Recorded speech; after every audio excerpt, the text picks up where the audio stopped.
Je dis souvent, le football, c'est un éternel reprouvement. Il ne faudrait pas que le doute s'accapare dans nos têtes. C'est bien beau de faire des plans sur la comète, mais à force de dire que si...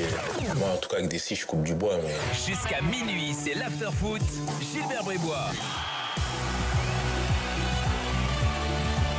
Bonsoir à tous, l'after est là jusqu'à minuit. L'after, comme tous les soirs en direct, bien sûr, sur RMC, sur BFM Sport, sur rmcsport.fr. L'after, l'émission qui dit tout ce que le monde du football pense tout bas.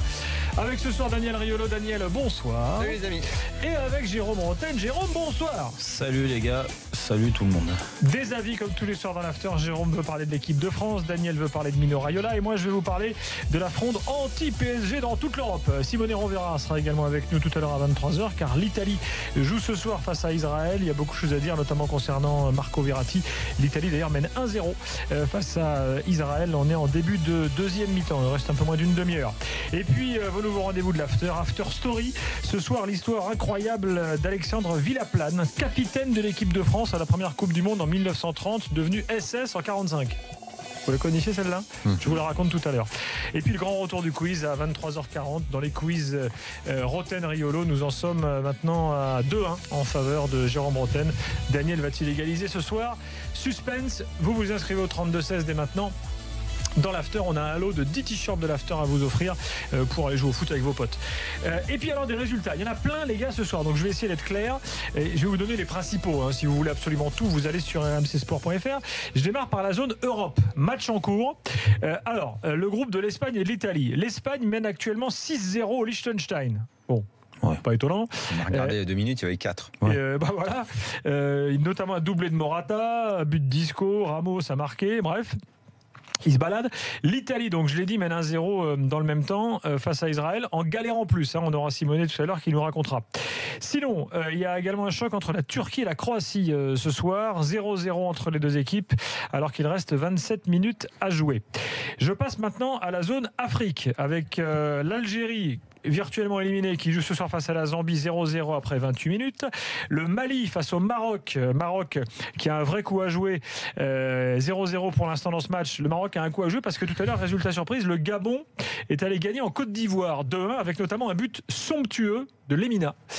Frappe depuis l'extérieur de la surface, lucarne opposée. Et but qui donne la victoire au Gabon. Pendant ce temps-là, tout à l'heure, Burkina-Sénégal 2-2. Et le Cap-Vert est allé gagner en Afrique du Sud dans ce groupe. Le Burkina est en tête, égalité de points avec le Cap-Vert. Le Cap-Vert pour aller à la Coupe du Monde. Ce serait une sacrée surprise. Le Sénégal est toujours dans la course. Une dépendance également. de Villas, le Cap-Vert. C'est vrai, tu as raison. À signaler également que le Ghana risque de rater le mondial parce que l'Égypte, dans ce même groupe, a gagné face à l'Ouganda ce soir et prend désormais 4 points d'avance sur le Ghana alors qu'il reste 2 matchs à jouer. Donc c'est mal barré pour le Ghana. Il faudrait que Alpha vienne nous voir. J'ai comme l'impression que le continent est sans dessus-dessous. C'est vrai. Sur ses valeurs footballistiques. Cameroun il doit y avoir éliminé. des explications à Cameroun qui est quand même le champion d'Afrique. Ouais. Effectivement, le continent est un peu à l'envers sur ses. L'Égypte, c'est logique. Sur ses valeurs. L'Égypte, ils sont maudits avec la Coupe du Monde. Exactement, il y a une malédiction égyptienne, ils n'y arrivent jamais alors qu'ils ont gagné, c'est le recordman de victoire à la CAN. Et là, ils sont bien partis pour aller à la Coupe du Monde, tout de même, les Égyptiens. Bon. Et puis je voulais également vous donner quelques résultats dans la zone Asie parce qu'il y a eu la dernière journée aujourd'hui. C'est ma zone préférée. Ah bon ? Alors, je vais te dire ce qui s'est passé. C'est la CONCACAF. Mais la zone Asie, il y a toujours des matchs absolument improbables. Jonathan pour en parler. Vous savez. Non, lui c'est Am Sud. Vous savez que dans le premier groupe. Pourtant, physiquement, on croirait plutôt que c'est Asie. Il faut aller un peu au-delà de l'a priori physique. L'Iran était déjà qualifié avant cette journée. La Corée du Sud s'est officiellement qualifiée aujourd'hui pour la Coupe du Monde. Eux, ils sont toujours là. Voilà, ils sont toujours là. Et il y a un barragiste. Et ce barragiste. En revanche. L'Iran, ils reviennent fort là. Ils ont fait quasiment à 100 fautes en qualif. L'Iran, ils ont fait quoi L'Iran était 78, là. ils y sont. En France, ils y sont pas. Ils y sont, ils y sont en France. 98, les familles Iran-États-Unis à Lyon. C'est la dernière, peut-être, non ? Non, ils ont fait une autre Coupe du Monde. Je me demande s'ils n'étaient pas là en Afrique du Sud, les Iraniens. Je sais plus, mais ils en ont fait une autre. Ça me dit rien. Et il y a un barragiste qui affrontera un autre barragiste de la zone Asie. Et le barragiste de ce groupe, c'est la Syrie. Et là, il y a un truc assez étonnant. Ça, c'est quand même improbable. Alors, je vous raconte l'histoire de ce qui s'est passé cet après-midi. l'Iran est un pays qui... Il y a un peu 2-3 problèmes en Syrie, genre. Oui. L'Iran... 2-3 bricoles. Laissez-moi vous raconter cette histoire de foot. Quoi. L'Iran est un pays qui a des liens très forts avec la Syrie depuis de nombreuses années. La Syrie est aujourd'hui un peu sous tutelle de l'Iran. Et donc la Syrie avait besoin d'un point pour être 4e. Ils ont eu le point. 90e minute, il y avait 2-1 pour l'Iran. Hop, but de la Syrie, dis donc. 2-2. Ah ouais, merde alors. Voilà. Bon, je dis pas que c'est fait exprès, mais bon. Personne ne le pensera. Personne ne le pensera. Dans l'autre groupe, le Japon de Vahid Halilhodžić et Jackie Bonnevet. Attends, mais c'est important. Ils étaient en Arabie Saoudite aujourd'hui. Ils ont perdu 1-0. L'Arabie Saoudite ce soir, les gars, se qualifie pour le mondial. Donc les Saoudiens seront à la Coupe du Monde. Eux aussi, on les a déjà vus. Et le barragiste, ce sera aussi en France. Exact. Ce sera le Japon. Et le barragiste, ce sera l'Australie. Le Japon est qualifié. Qu'est-ce qu'ils ont fait contre les îles Salomon? Eh ben non, ça c'est la Nouvelle-Zélande. C'est Thaïlande. Ils ont joué Thaïlande. Ils ont joué la Thaïlande. Ils ont gagné 2-1. C'est la Nouvelle-Zélande. Et donc il y aura un barrage entre l'Australie et la Syrie. Et je peux te dire que pour avoir vu un petit peu du match, il faut en avoir envie. J'ai regardé Australie-Thaïlande d'un moment.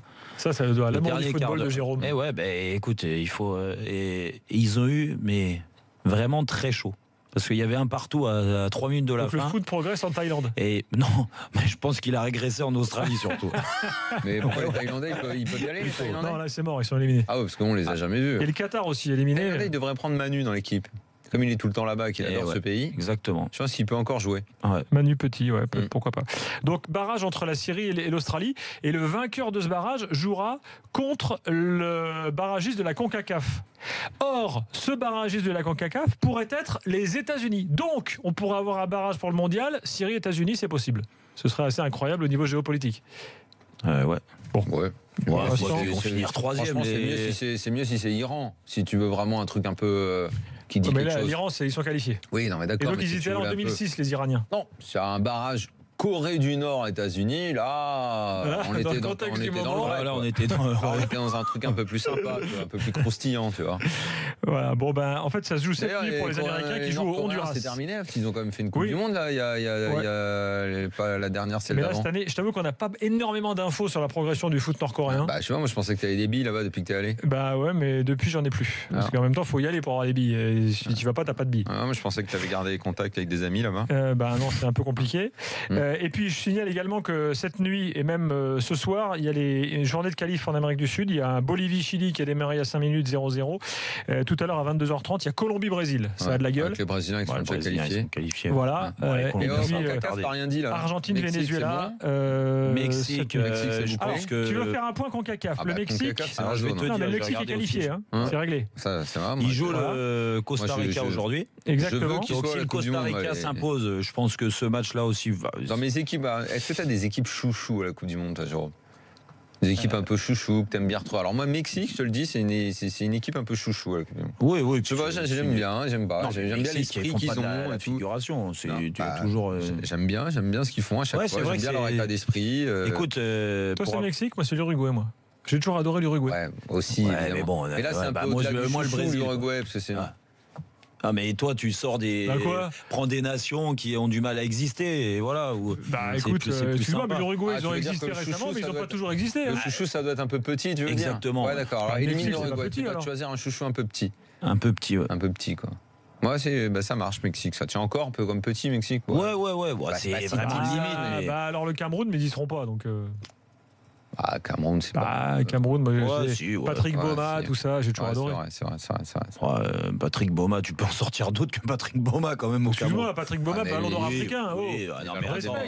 Je respecte. Non, mais je respecte, mais bon, ce que je veux dire, il y a des joueurs qui ont marqué plus. C'est ballon d'or africain, toi. Eh ben non. J'aurais du mal. La reprise contre la France en 2000, t'en souviens de celle-là? Patrick Boma, pam, sous la barre. Ouais. C'est un attaquant, Patrick. Donc, on a compris que c'est ton ami. D'accord. On a compris que c'était ton ami. Non, mais c'est son ami, donc excuse-moi. Mais toi qui étais supporter du PSG quand t'étais gamin. Excuse-moi, je respecte Patrick Mboma, mais c'est pas Patrick Mboma qui m'a fait rêver au Paris Saint-Germain. Je suis désolé. C'est comme si tu me dis qu'on adore Patrick, mais c'est pas Patrick qu'on va garder en mémoire au PSG. Non, je te rassure. Parce que quand j'avais Mboma et Nouma, j'étais pas trop fan du PSG à ce moment-là. Nouma, sur quelques matchs, a fait des choses drôles. Oui, bien sûr. Ben oui. Sur vous des savez bouts de match. Et non, mes Grenadines, là, t'en parles pas donc. Mais ça fait longtemps qu'ils sont éliminés. Certes, mais ils ont fait des matchs. Non, mais on s'en fout. J'aimerais bien savoir l'ampleur des valises les matchs encaissées. amicaux Qu'est-ce qu'ils ont des pris comme Saint-Vincent et valises, Grenadines, j'en sais rien. Oh bah merde alors. Voilà, je ne peux pas t'aider. Allez, premier avis du soir, c'est celui de Jérôme, parce que Jérôme est de retour 48 heures après France-Luxembourg. Et il trépigne parce qu'il a entendu des trucs qui lui ont pas plu. Bon, Oh là là là. Jingle Rotten. pas nouveau. Hein. Et mon père, il m'a mis un ballon, il a dit incroyable. J'aimerais bien un melon pour ce soir, s'il vous plaît. Moi, à Monaco, je me suis jamais plaint de la pelouse. Hein. C'est la technique qui fait la différence. Ça, c'est du melon. Oh, quel jingle de ouf. Il faudra peut-être le changer. Ça Ah bah fait un non, an il est déjà. tellement bien, Oui. il est magnifique. Alors, toi tu dis stop au Deschamps bashing. Exactement. Ouais. Oh là là là là Non, là mais, là là là là. voilà, je savais que ça allait partir comme Oh ça. de là toute là façon. là là, Voilà, Jérôme a bon, pris un coup de fil. Tu me laisses. Bon, non, pas Oh du le tout. coup de fil. Tu sais, je pense que. Oh là, donne voir l'iPhone là que je contrôle le nombre de coups de fil que t'as pris toi. Écoute, les Oh là là là. gens de Bon, toute façon suite. me connaissent un petit peu et c'est pas parce que tu m'appelles que de toute façon je vais te dire du bien ou du mal. Ouais. Regarde, il a Patrice Evra tous les soirs, ça peut empêcher qu'il y ait... D'être juste. Voilà. Bah oui, pourquoi tu rigoles? Moi je dis rien. moi. Bah Je non, bah t'écoute, dis rien, j'écoute bah, tu ton avis, rigoles, moi. tu ricanes. J'écoute ton avis. Bêtement. Bon. Allez. Ça va, t'as deux amis que Bon. tu défends, Deschamps et Evra. Ben Bon. non, mais la preuve. Donc Ça déjà, va. je vais commencer. C'est pas pour dédouaner Didier Deschamps hein, que je fais ça, mais j'ai entendu des choses. C'est incroyable parce que qu'on ait des doutes, qu'on ait eu des doutes sur la méthode Deschamps et encore. Bon, je peux comprendre. Même après le 4-0 contre les Pays-Bas, mais il y a eu des choses intéressantes contre les Pays-Bas, le 4-0, et tu peux pas laisser de côté le coaching de Deschamps sur ce très bon match de l'équipe de France. Comme tu peux pas, avec ce 0-0 contre le Luxembourg, nier que il a peut-être fait des erreurs, mais que les responsables, c'est quand même les joueurs.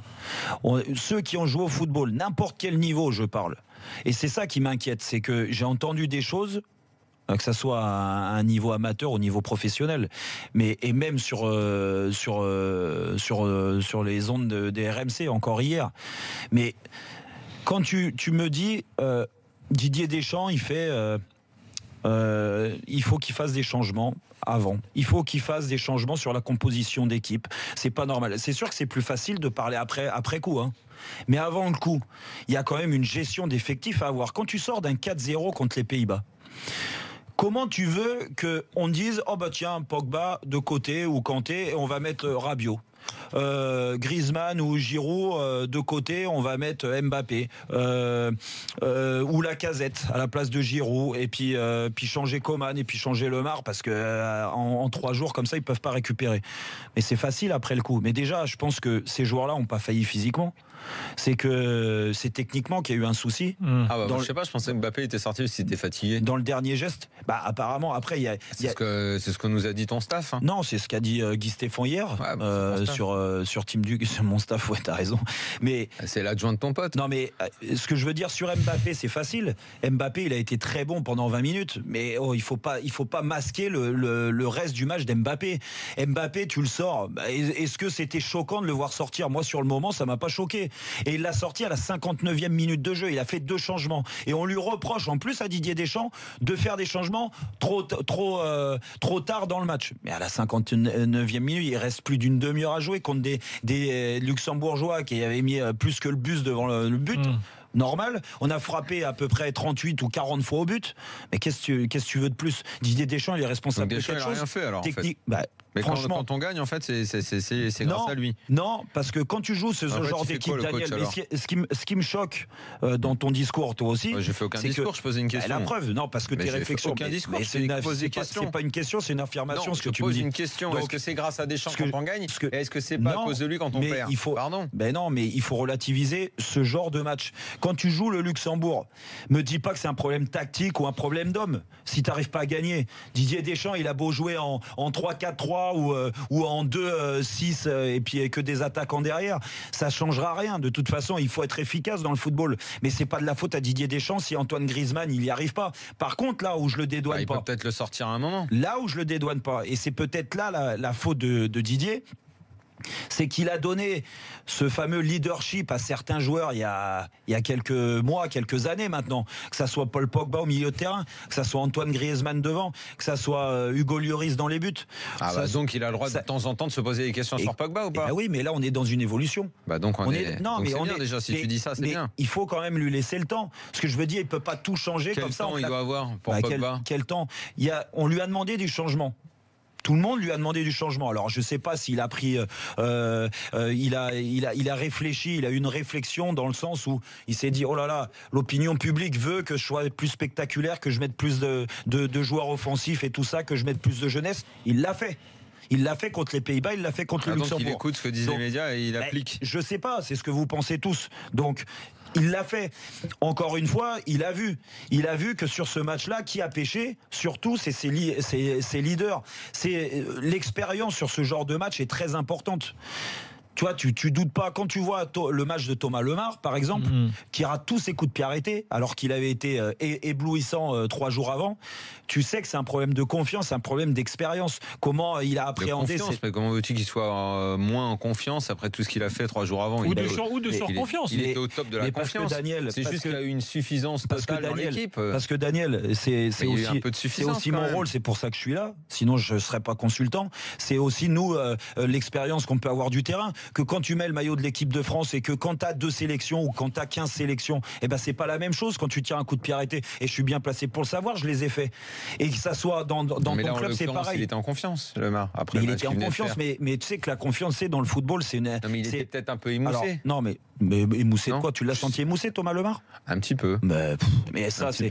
Alors, entre la fatigue, les gens, ça aussi, c'est réflexions. La jeunesse, alors, soit ils sont fatigués. Pourquoi il a raté son match? Parce que c'était sa 2e sélection et que le Luxembourg, ça lui a fait plus peur que la Hollande. Non, parce que quand tu es en sélection, que tu joues le Luxembourg ou le Brésil, quand tu frappes un coup de pied arrêté, tu le rates. Un 2e coup de pied arrêté, tu le rates. Après, tu psychotes. Enfin bon, c'est comme tout geste. Alors, je parle de lui, mais je pourrais parler des autres. Non, mais c'est pas lui qui m'a le plus dérangé. Ce que je veux dire, c'est facile de donner des leçons, d'entendre des gens donner des leçons à Didier Deschamps, à dire ah bah tiens, il aurait fallu qu'il fasse ça, il aurait fallu qu'il fasse. Il s'agit pas de donner des leçons, il s'agit de se poser des questions. Est-ce que moi je m'en fous du cas Lemar, c'est vraiment pas sur lui que j'ai envie de taper. Ça c'est un cas personnel, moi non plus. On a le droit de se demander si Deschamps un jour va se poser la question de la présence obligatoire de Pogba sur le terrain. De trouver une autre solution. J'ai pas l'impression qu'il se la pose cette question-là, par exemple. À mon avis, il est pas. Est-ce que sur ce match-là, on peut se dire tiens, t'aurais pu voir que Griezmann était un peu fatigué, lui aussi, il a le droit d'aller voir un peu le banc. Il s'est pas posé la question. Est-ce qu'on peut se demander est-ce que Deschamps a bien fait ou non de sortir Mbappé dans ce match ou de pas tenter de le mettre dans la. Donc il s'agit pas, comme tu dis, d'un Deschamps bashing. Il s'agit juste de poser des questions. Non, attends, c'est pas un Deschamps bashing, Daniel. Excuse-moi, mais on a quand même le droit. On a quand même le droit de pas aimer cet entraîneur. Voilà, tu l'as dit le mot. T'as le droit de pas aimer. Donc dans ces cas-là, si t'aimes pas, comme moi. Non, mais je te parle de toi comme d'autres. Moi, quand il fait les choses bien, je le dis. J'ai toujours dit. Mais quand j'ai toujours dit quand il fait les choses bien. Mais Daniel, après, il y a des choses qui m'agacent. Je le dis aussi, c'est tout. Mais il s'agit pas soit de défendre, soit de l'attaquer. On peut sur ce match quand même noter 2-3 choses qui nous ont pas plu. Mais par exemple, juste un truc. En termes de obligé d'enfiler ta robe d'avocat là-dessus. C'est pas une question d'enfiler ma robe d'avocat. Jérôme, s'il te plaît. Un petit peu, puisque tu. Non, Jérôme, une question. Ouais. Juste sur le coaching pendant ce match-là, toi tu trouves il n'y a rien à redire, c'est-à-dire Giroud, Mbappé qui sort, c'est tout pour toi. Il peut être sur mes formes sur son coaching, ça peut arriver. Non mais d'accord, non mais moi c'est pas. Après tu peux être contre ces changements. Peut-être que moi si j'avais été sur le banc de l'équipe de France, j'aurais pas fait la même composition d'équipe et pas les mêmes changements. Mais ça après c'est tu peux dire après coup ouais on aurait pu faire ça. C'est plus facile de dire. Mais franchement est-ce que ça m'a choqué les changements qu'il a fait à la 60e, s'il avait attendu la 75e ou la 80e minute pour faire le premier changement, là je t'aurais dit peut-être qu'il a tardé. Et franchement, à la 59e, il fait ces deux changements offensifs, alors que l'équipe de France, elle a quand même frappé plus de 25 fois au but. Et tu penses pas, même si j'avoue que la théorie est peut-être sujette à caution connaissant le personnage, mais est-ce qu'on peut envisager que lui, comme les joueurs, en tout cas les joueurs, et lui ne l'a pas vu venir, ont pêché par suffisance après un bon résultat en se disant Luxembourg c'est facile, et justement il s'est un peu embrouillé, ne sachant plus tellement comment gérer cette seconde période, à force de se dire de toute façon ça va forcément passer, parce qu'on se l'est tous dit. que ça allait forcément passer. Moi, j'ai commencé à réellement m'inquiéter à la 86e. Avant, je dis, bon, ça va peut-être faire 1-0, mais ça va finir par rentrer. Mais il a le droit aussi de rater un match. Hein. Mais je vois pas en quoi il a plus raté son match contre le Luxembourg. Quand tu joues ce genre d'équipe, encore une fois, et c'est là-dessus, et c'est pour ça que je dis que c'est un bashing sur lui à chaque fois, de toute façon, quoi qu'il fasse, c'est que... Mais c'est quoi le bashing? Tu veux dire que ça se concrétise comment, selon toi? Ça veut dire que beaucoup de médias sont contre lui, tu veux dire? Beaucoup de médias et beaucoup de personnes, oui. Ah oui, donc à l'équipe, il a un journaliste qui... À l'équipe, j'en sais rien. Moi, tu me parles de l'équipe. Moi, de quel média tu parles alors? Mais des médias. Non, mais là, moi, j'entends parler de bashing. Prenons ce qui s'est passé. J'entends Flo Gautreau, avant de parler des choses, j'entends Flo Gautreau hier qui dit oui, il a un coaching vieillot. Mais ça veut dire quoi, un coaching vieillot? C'est quoi un coaching vieillot? Je vais te poser la question parce que c'est ton ami. Déjà, tu lui demandes à lui, je réponds pas pour lui. Alors d'accord, mais non, mais tu l'as des fois ce coaching, toi aussi ce terme-là. Non, je ne réponds pas pour lui. D'accord. Il a le droit d'envisager que la vision du foot de Deschamps est souvent minimaliste et ne lui plaît pas, et qu'elle n'est pas très innovante, et qu'il est plus dans la réaction que dans l'action. Je pense avoir retenu ça de son discours, et après tu lui demanderas à lui. Mais non, mais c'est pour ça. Non, mais on a quand même le droit de critiquer Deschamps qui globalement n'est pas réellement beaucoup critiqué. Je te dirai un petit 50-50. Ouais, d'accord. Non? Oui, non, mais bon, mais écoute, attends, moi encore une fois, je m'en fous, mais non, Daniel était sur RMC, mais moi j'étais sur BFM TV. Tu parles d'ici Celui qui a le plus pris après le match, c'était Kurzawa, par exemple, plus que Deschamps. Ah oui, non, mais à juste titre. Non, mais moi, ce que je veux dire, c'est que lui, encore une fois, moi, le coaching vieillot, je ne comprends pas ce terme-là. C'est quoi le coaching vieillot? C'est quoi? C'est Marcelo Bielsa qui fait des changements au bout de 30 minutes ou 35 minutes, et là, on crie au bon Dieu parce que c'est un entraîneur étranger. Ça, si tu vas par là, on va accueillir Maxime. Le Bielsa bashing, il existe aussi. Mais exactement, mais c'est vrai. On s'en fout de ça. Est-ce que c'est quoi qui te gêne? C'est ici, dans notre maison, il y a trop de gens qui sont pas fans de Deschamps. Ah oui, c'est sûr. Eh ben, pourquoi pas dire les choses clairement? Mais on a le droit. On a quand même le droit. Non, mais on a quand même le droit. Excuse-moi, mais c'est exactement comme pendant des années dans d'autres pays. Tu vois, bon. Ventura s'est fait dézinguer comme t'as pas idée après la défaite contre l'Espagne sur son idée du foot et son 4-2-4 qui n'était pas adapté à l'adversaire, et beaucoup lui ont dit mais tu aurais dû te rendre compte que ton équipe est beaucoup moins forte, que tes joueurs sont moins forts que les Espagnols, et donc être beaucoup plus solide au milieu pendant des années. Et on l'a toujours en Argentine par exemple, Da Fonseca, tu parles avec lui, il te racontera les guerres entre les billardistes et les ménotistes. Enfin, ça existe. Moi, la vision du foot de Deschamps m'a toujours saoulé, mais ça n'empêche pas que je sais qu'il a de grandes qualités pour monter une équipe qui gagne, même si je n'aime pas le discours de y'a que la victoire qui compte, mais je l'entends ce discours-là. Mais au contraire, c'est très intéressant qu'on ait ce genre de débat-là. Allez, stop. 2 secondes, Gilbert. Attends, c'est très intéressant. Bah oui, mais le problème c'est que le temps passe. Si vous voulez tous faire vos avis. Non, mais c'est pas un avis. Si par exemple ici t'as Roland, on sait qu'il est pas fan de Deschamps. Non, il s'en cache pas. Mais son opinion est libre, il la donne. Daniel. Après, il y a qui? Dugas, il est plutôt neutre là-dessus. Il a défendu Deschamps aujourd'hui. Il est plutôt neutre, je l'ai même pas entendu aujourd'hui. Mais Dugas, il est plutôt neutre. Il n'a pas de réelle préférence. Même moi, qui ai des préférences en matière d'entraîneur, quand il fait un truc bien, je le dis. Mais viens pas en disant il y a un Deschamps bashing. Ça, c'est pas vrai. Écoute, ça, c'est pas vrai. Je finirai. Il est soutenu par l'équipe. Il est soutenu par beaucoup de. Je finirai juste. Comme toi, tu viens de dire. Il a même un journaliste privé. Je suis pas fan. Écoute, encore une fois, je te répète, je suis pas fan du coaching de Didier Deschamps depuis sa période marseillaise. Voilà. Donc pour te dire que je suis pas un grand fan, donc je le défends pas corps et âme parce que il m'a entraîné en 2003, 2004 et. Maxime. Voilà. Bonsoir Maxime. Salut les gars. Alors, Maxime. Comment tu te positionnes toi dans ce débat enflammé là? Bon, moi je vous ai entendu, j'ai entendu aussi l'avis de Flo Gautreau hier. Moi je suis plus sur cette ligne-là, c'est-à-dire que je pense que c'est incontestable. Et moi je prends pas le match, si vous voulez, du Luxembourg hier, qui est un match de ce week-end là, qui est un match finalement à mettre un petit peu à isoler. Mais je prends l'action globale. En fait, je me dis qu'effectivement on a quelqu'un qui est toujours dans la réaction. La charnière centrale là, qui est composée d'un joueur qui maintenant a priori ne bougera plus, qui s'appelle Umtiti. Il faut se rappeler des conditions quand même dans lesquelles il est sélectionné à l'Euro. Mathieu se blesse avant l'Euro dans des conditions, voilà. Il rappelle pas tout de suite Umtiti, il rappelle Rami à ce moment-là.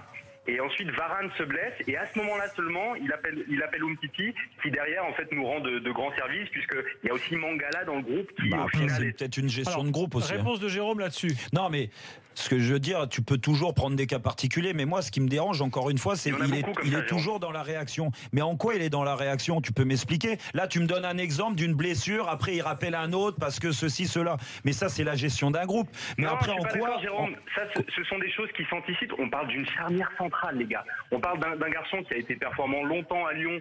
Il a fallu du temps avant qu'il s'installe. Moi, je suis lyonnais, mais je m'en fous. On parle pas de. Si vous voulez, je fais pas une fixette sur ces cas-là. Je m'en fous. C'est simplement pour donner un exemple. Je comprends pas que le cas Lacazette soit pas tranché depuis des années en équipe de France. Je suis pas en train de parler d'un je suis pas en train de parler d'un titulaire. Je dis simplement que dans le groupe France, c'est un joueur qui devrait être installé depuis plus longtemps et qui là, on lui a donné la chance. On lui a donné une demi-heure en lui disant, le gars, on l'avait pas sélectionné depuis je sais pas combien de temps. On lui donne une demi-heure, fais-nous gagner. Ça marche pas comme ça, le mec doit être dans le groupe. Je veux dire, ça fait 3 ans qu'il cartonne. Là, il y a d'autres attaquants, ça c'est un choix d'homme. S'il n'a pas été, on sait qu'il y avait des raisons. Ouais, mais est-ce que Gamero intrinsèquement c'est plus fort que Lacazette? Ah ben ça il faut. Si tu veux. Non mais Daniel. S'il le trouve plus fort. Non mais Jérôme, ce que je veux te dire simplement, c'est que où est l'anticipation? C'est-à-dire que le gars, putain, tu peux l'entendre ça quand même. Il est toujours dans la réaction. Mais le problème, c'est que si ça marche, on dit ok. Le fait d'être défensif, de bétonner, machin, tu vas en finale de l'Euro, tu le gagnes, d'accord. Il se trouve que tu l'as pas gagné, quoi. Et quand tu as un style de jeu qui est aussi réducteur que ça, tu as une condition pour que les gens acceptent, c'est que tu dois gagner. Et le problème, c'est que le bilan, pour l'instant, c'est effectivement un quart de finale en Coupe du Monde qui, là, pour le coup, est dans un contexte particulier. Et là, le boulot de Deschamps était remarquable. Moi, la finale de l'Euro et l'Euro dans sa globalité me reste franchement en travers de la gorge parce qu'on doit le gagner 100 fois. On doit le gagner 100 fois. Bah ouais, alors, ouais. Je suis alors, pas en Maxime, train de cracher. Je comprends. Là, tu es en train de nous refaire tout le parcours de Deschamps, ce qui est pas inintéressant. Moi, juste mais on une a question pour Maxime. On n'a pas là, il me parle de la conclusion de Jérôme. Il est toujours dans la réaction. Mais alors, parlez-moi du présent. On s'en fout ce qui s'est passé il y a 1 an, il y a 2 ans. Là, sur le match-là, en quoi il a été dans la réaction? Alors, sur le match-là, du Luxembourg. Maxime estime qu'il aurait dû y avoir des changements sans doute plus tôt. Des changements. Stop. Gilbert, là, il est 22h28. Dans la réaction. Il fallait qu'il change la moitié de l'équipe alors que l'équipe de France vient de gagner 4-0. Merci Maxime. 3 jours avant. Non, dans quelques instants, on se retrouve. Je ferai un point sur les scores. Vous n'allez rien rater. Et puis on parlera du front, non pas anti-PSG, mais plutôt pro-PSG qui commence à s'organiser dans l'after. Vous allez voir, il y a des infos à suivre dans quelques instants. On se retrouve tout de suite.